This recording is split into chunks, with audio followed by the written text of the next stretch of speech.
Ini motor bapak. Nah, mana kita waktu pada hari Jumat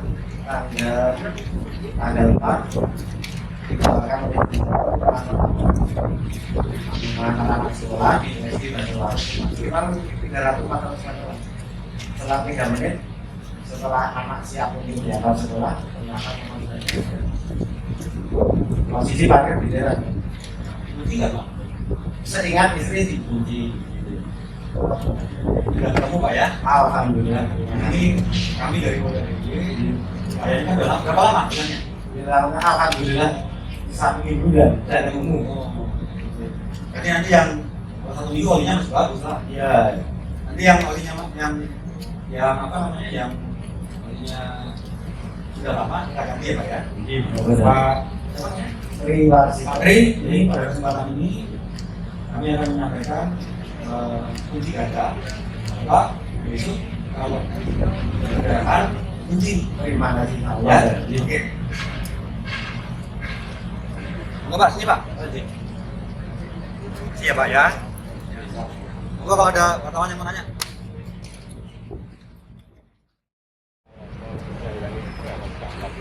Hari Jumat tanggal 4 kemarin untuk biasanya motor ini kan jarang dikeluarkan di luar karena dipakai anak saya untuk kerja.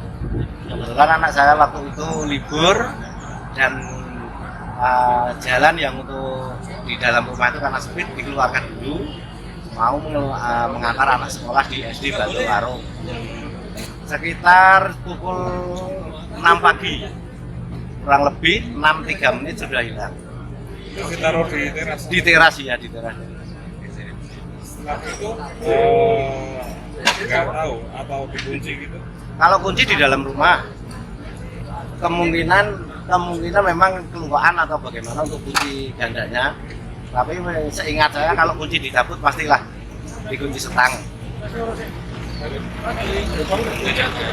Kita terasnya nggak ada gerbang, karena persis di pinggir jalan besar. Alhamdulillah kita ucapkan terima kasih kepada Kapolda dan jajarannya, terutama staf Reskrim. Kita mengucapkan banyak terima kasih atas kerjasamanya, kerja kerasnya sehingga dalam waktu 1 minggu alhamdulillah diketemukan. Iya, insya Allah saya mendengar informasi gratis. Kalau ini dipakai untuk kerja, nggak apa-apa. Karena motornya 2, yang satu yang saya karena rumah kita sempit harus dikeluarkan dari ya kita cuma 31 motor jadi terpaksa harus minjem kepada saudara.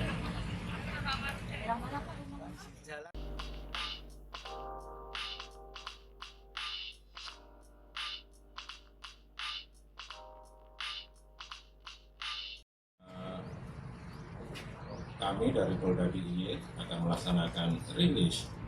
Jadi mohon izin rilis ini yang akan kita sampaikan S1 yaitu berkaitan dengan pengungkapan tindak pidana pencurian dengan pemberatan dan penodaan.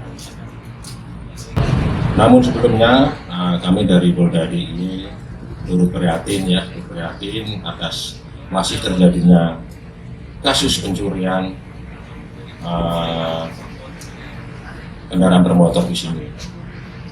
Kami pun juga telah berupaya semaksimal mungkin melalui kegiatan edukasi maupun preventif patroli.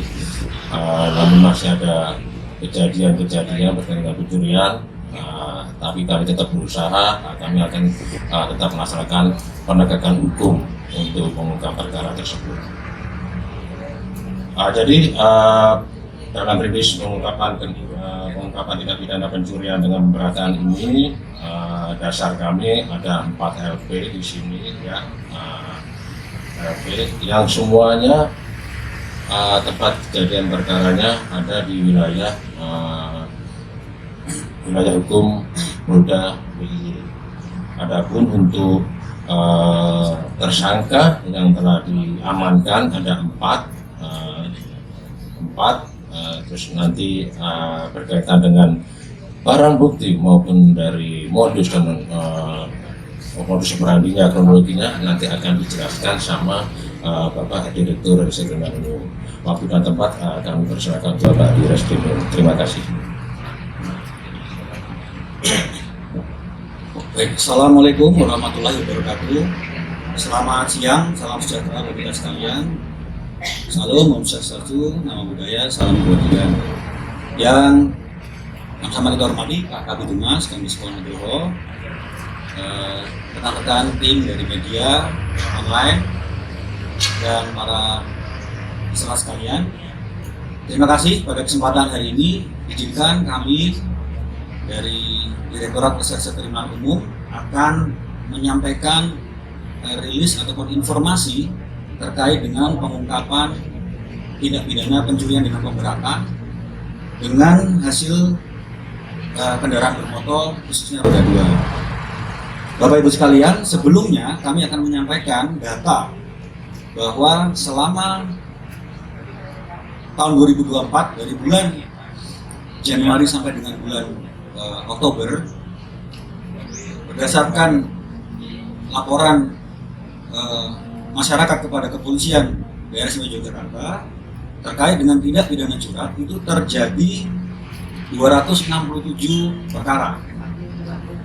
Jadi ada terjadi 267 perkara yang dilaporkan terkait dengan tindak pidana pencurian dan pemberatan. Dalam hal ini kami dari jajaran Polda Daerah Istimewa Yogyakarta, baik Direktorat Reserse maupun Satuan Reskrim Jajaran Polres, telah menyelesaikan sejumlah 185 perkara. Kami sampaikan kenapa kami informasikan pengungkapan kali ini adalah untuk pertanggungjawaban Polda Daerah Istimewa Yogyakarta untuk menjawab permasalahan-permasalahan yang dilaporkan oleh masyarakat, tentunya tentang kejadian tindak pidana pencurian dengan pemberatan. Jadi pertemuan kita kali ini adalah menjawab apa yang dilaporkan oleh masyarakat di Polda Daerah Istimewa Yogyakarta dan jajaran. Baik, terkait dengan penanganan kami sampaikan bahwa pada awalnya kami menyelidiki tentang laporan daripada saudara Ada Sabila Haryanto di tanggal 10 Oktober 2024, di mana yang bersangkutan sebagai korban kehilangan kendaraan bermotor yang pada tanggal 27 September diketahui motornya sudah tidak ada di dalam suasana. Nah, dari laporan polisi ini, jajaran Direktorat Reserse Kriminal Umum Subdit 3 Jakarta atau tim opsional melakukan penyelidikan, ya, dengan mengumpulkan informasi, kemudian mencari data-data lapangan, kemudian menggunakan tim Inavis kita untuk sidik jari dan lain-lain. Kami kemudian berhasil ataupun menangkap pelaku atas nama NRD dan NA. Hasil interogasi awal, ya, dengan kekuatan alat bukti yang ada, pelaku ini akhirnya menyampaikan bahwa telah melakukan tindak pidana pencurian dengan pemberatan dengan hasil kendaraan bermotor di 32 TKP yang berada di wilayah Polda Daerah Istimewa Yogyakarta. Jadi ada di 5 kabupaten. Dari hasil tersebut, selanjutnya tim melakukan pendalaman dan kemudian meneliti, kemudian mengungkap lebih jauh lagi. Kita berhasil menangkap ataupun mengamankan si pembeli-pembelinya. Jadi terdapat 2 orang, ADS dan LB. Ulangi. Untuk tersangka AED dan SDP, ya, yang melakukan pengadaan AED dan SDP. 2 pelaku ini ditangkap tim di luar Yogyakarta. Selanjutnya tim melakukan pencarian terhadap barang bukti hasil kejahatan. Ada 15 motor hasil kejahatan yang sudah berhasil diamankan, kemudian disita. dan kami siapkan untuk penyelesaian berkas perkaranya. Kami informasikan juga sampai saat ini ada 4 laporan polisi yang berhasil kita identifikasi untuk dilakukan penyelesaian berkas perkara. Pada kesempatan ini pula kami sampaikan bahwa modus operandi yang dilakukan oleh pelaku itu adalah pelaku mencari ataupun mensurvei lokasi-lokasi yang terdapat kendaraan bermotor yang tidak dikunci. Tidak dikunci artinya stangnya bisa digerakkan.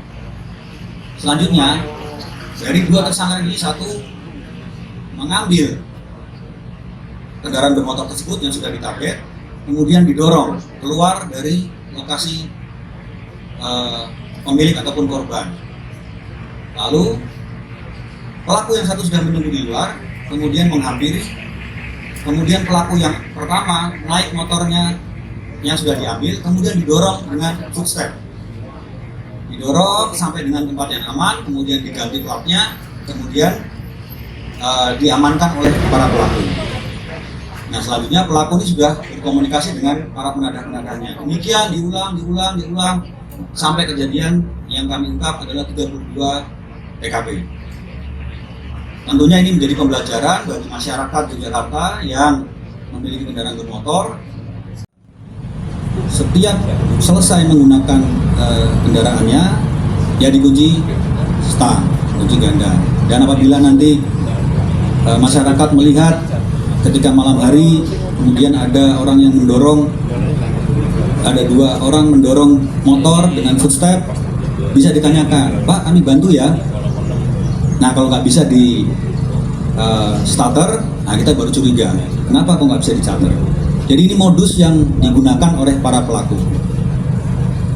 Nah, selanjutnya mungkin pada kesempatan siang hari ini kami akan kami sudah berkomunikasi dengan para korban dan akan silakan nanti dicek apakah benar motor-motor yang diambil oleh para pelaku ini miliknya.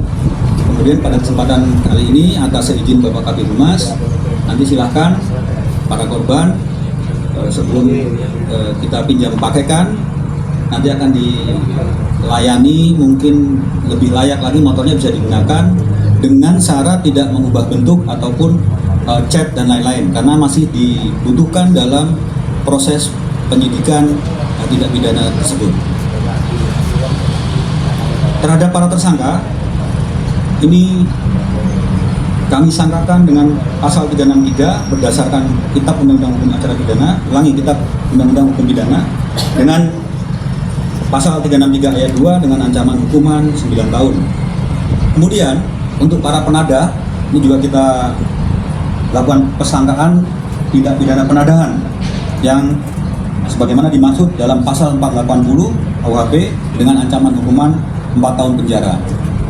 Tentunya tindakan penegakan hukum ini untuk memutus rantai antara pelaku dengan penadah, sehingga harapan kita ke depan masyarakat Yogyakarta kesempatan-kesempatan sudah kita tutup sehingga tidak lagi terjadi pencurian penembakan dengan modus-modus seperti ini. Demikian informasi awal yang perlu kami sampaikan. Silahkan setelah ini apabila rekan media akan bertanya ataupun langsung ke barang bukti. Lailatul Bintang. Panggilannya? Lala. Lala asalnya dari mana? Dari Bantul. Dari Bantul. Ada di mana? Alamat pondoknya. Ya, dari pondok ya. Pondok apa? Pondok Anur Terus Pembersih. Gimana ceritanya motornya kok bisa? Terakhir dipakai sore jam 5 tanggal 1 Oktober. Terus saya tinggal ke asrama. Paginya tanggal 2 Oktober jam 8 sudah nggak ada. Jam berapa? 8 pagi. 8 malam. Pagi. Pagi. Tanggal 2 Oktober 8 pagi. 2 Oktober. Dikunci nggak, Mbak? Enggak. Kenapa nggak dikunci? Soalnya biasanya emang nggak dikunci semua Pak. Ibu sudah diparikan nggak ada yang dikunci semuanya. Besok dikunci ya? Karena ada tahu modusnya tadi kan? Tujuannya itu dia dorong, Mbak. Jadi kalau supaya mobil motornya nggak dikunci. Jadi dikunci ya? Siap. Oke, ini dari Pak Kabid Humas akan menyampaikan di negara besok. Janji Gusti ya. Nanti nanti Pak. Terima kasih. Nah, Oke Mbak ya, biar nama fotonya. Ini silakan Mbak, nanti untuk kendaraannya mau parkir Siap. ada nama, ada tidak ada saya sertakan. Terus nanti nggak usah parkir, nanti untuk enggak agak lama, nanti biar bisa dulu motornya sebelum pakai. Ya, kebetulan kita sudah menyiapkan untuk apa untuk bengkel, nanti dari oli-olinya dulu biar nanti kan pakai dan sudah saya pakai semuanya ya. Terima